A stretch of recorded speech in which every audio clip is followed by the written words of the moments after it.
adalah sangat tidak masuk akal. Ada orang keahliannya tidak saya tahu, tapi bisa pindah-pindah menjadi komisaris di mana saja. Ada gitaris menjadi komisaris di perusahaan yang multinasional yang perlu teknologi sangat kuat, tapi dibela sedemikian rupa.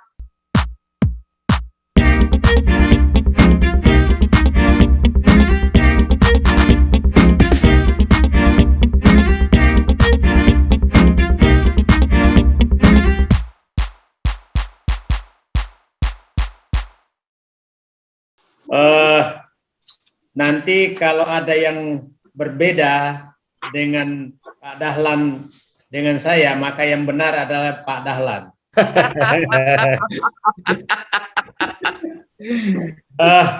Saya hanya ingin mengingatkan bahwa BUMN itu badan usaha milik negara. Saya ulangi, badan usaha milik negara, bukan badan usaha milik pemerintah, apalagi milik menteri yang sekarang ada di kartu ATM semua fotonya, apalagi milik relawan. Itu bukan, ini milik negara.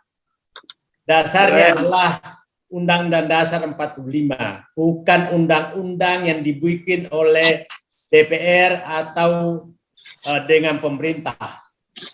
Itu jadi dasarnya sangat kuat. Dan mungkin satu-satunya negara yang dasar BUMN-nya adalah konstitusi mungkin hanya Indonesia. Cina pun bukan. Ya, tidak. Jadi, nah, itulah posisi BUMN. Karena posisi demikian, maka sebenarnya fungsi BUMN bagi saya ada 3. Pertama adalah dia menjadi benteng perekonomian nasional menghadapi globalisasi. Kedua, buffer perekonomian rakyat. Dan dia betul-betul menjadi buffer perekonomian rakyat, itu menggelorakan, menggerakkan ekonomi rakyat. Dan yang ketiga adalah katalisator perekonomian nasional. Nah, apa yang terjadi sekarang adalah BUMN malah kalau tidak salah bisa menjadi pemeras ekonomi rakyat. Kenapa? Karena yang dibangun adalah jalan tol yang memeras ekonomi rakyat.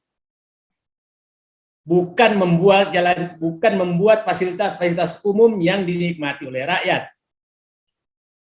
Bahkan BUMN sekarang tidak lagi menjadi katalisator perekonomian nasional. Karena kenapa?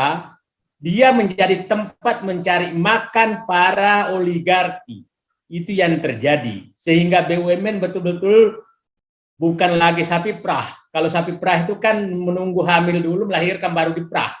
Ini belum kawin sudah diperah. Kira-kira sudah seperti itu kejadiannya.